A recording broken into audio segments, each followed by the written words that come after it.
Assalamualaikum warahmatullahi wabarakatuh. Selamat pagi anak-anak ibu semuanya. Apa kabarnya hari ini? Semoga semuanya dalam kondisi yang sehat dan tetap semangat untuk belajar. Pada video part pertama ini kita akan mempelajari tentang sistem reproduksi pada manusia, di mana nantinya video ini akan dibagi menjadi 3 part. Sebelum memasuki materi, terlebih dahulu Ibu akan menjelaskan mengenai tujuan dari mempelajari sistem reproduksi pada manusia. Adapun tujuan dari mempelajari materi ini adalah agar anak-anak Ibu semuanya memahami apa saja sih organ-organ yang menyusun sistem reproduksi pada manusia, apa saja fungsinya, dan penyakit-penyakit apa saja yang dapat menyerang sistem reproduksi pada manusia.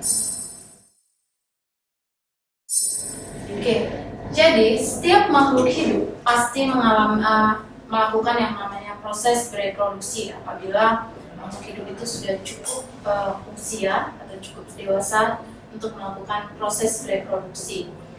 Tujuan dari makhluk hidup itu sendiri untuk melakukan proses reproduksi adalah untuk menjaga agar garis keturunannya tidak punah, ya.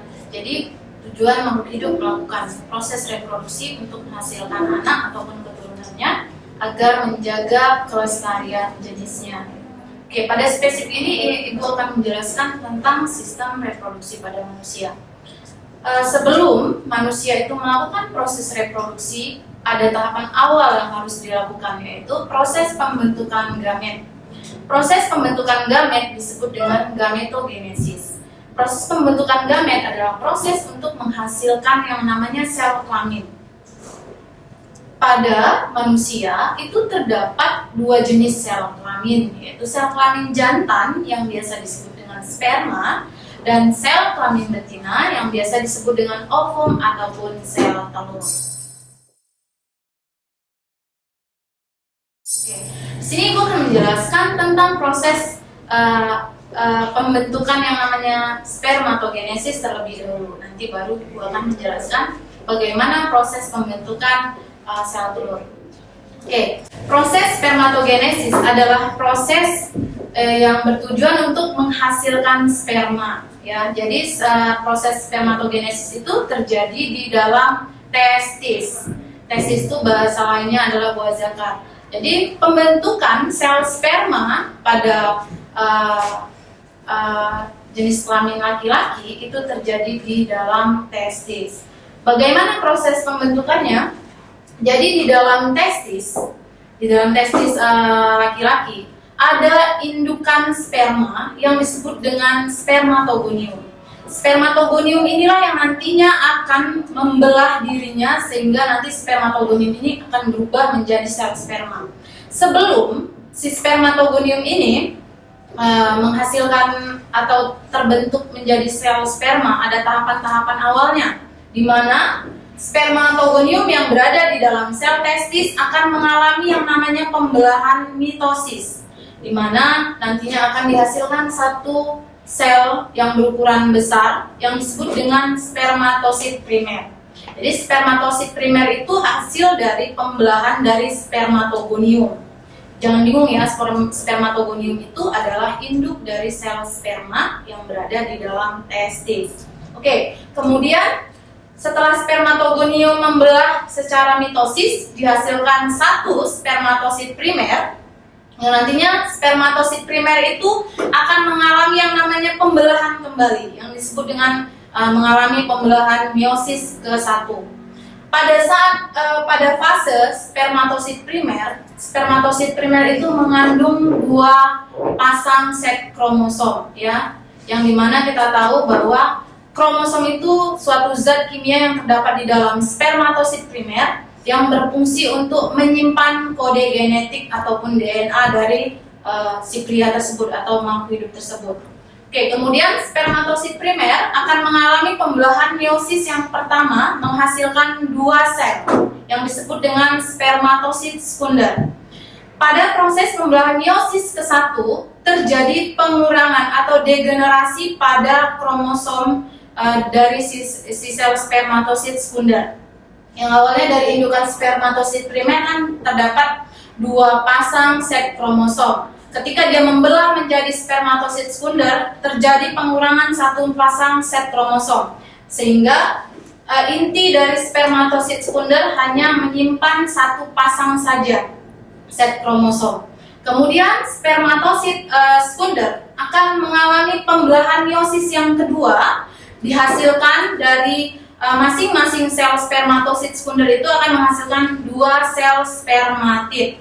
Jadi ada 2 sel spermatosit sekunder, dia masing-masing akan membelah menjadi 2. Jadi spermatid itu akan dihasilkan 4 sel.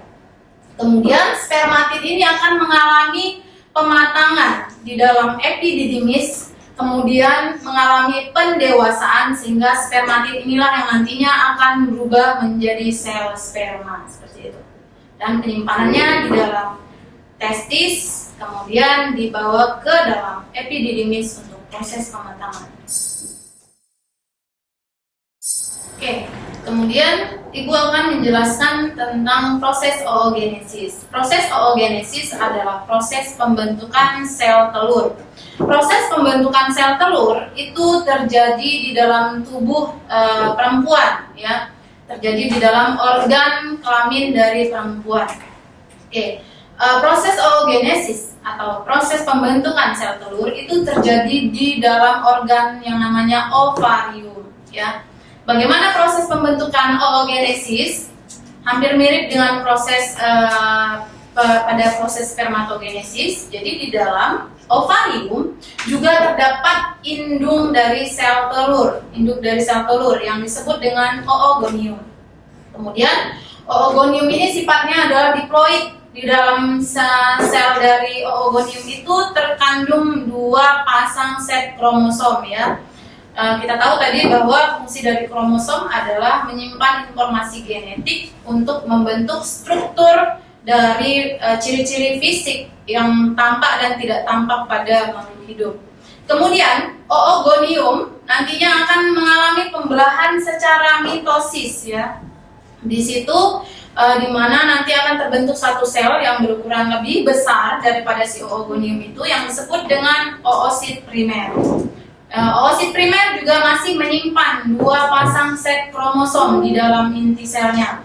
Kemudian si oosit primer akan mengalami lagi yang namanya pembelahan secara meiosis, disebut dengan pembelahan meiosis pertama, di mana si oosit primer akan membelah menjadi 2 sel, ya, yang namanya berubah menjadi oosit sekunder dan badan polar. Jadi ada 2 sel, yang 1 sel disebut dengan oosit sekunder dan yang 1 selnya lagi disebut dengan badan polar. Di mana nanti badan polar ini fungsinya hanya mengiringi dari proses pembentukan oosit sekunder. Badan polar nantinya akan menyusut dan menghilang. Jadi sifat si badan polar itu hanya sebagai sel pengiring ketika terjadinya proses oosit sekunder. Kemudian si oosit sekunder dan badan polar akan mengalami lagi pembelahan yang kedua yang disebut dengan pembelahan meiosis kedua, di mana oosit sekunder akan berubah menjadi ootit, sementara badan polar akan berubah menjadi badan polar kedua. Kemudian si ootit ini akan mengalami pematangan yang nantinya akan berubah menjadi ovum. Jadi setiap satu proses pembentukan sel telur hanya 1 ovum saja yang dihasilkan, sementara badan polar nantinya akan menyusut dan menghilang. Oke, sekian dari video part pertama. Nanti kita akan lanjutkan ke video part kedua tentang penjelasan sistem organ pada pria. Nanti Ibu akan menjelaskan apa saja organ-organ yang menyusun sistem reproduksi pada pria. Assalamualaikum warahmatullahi wabarakatuh.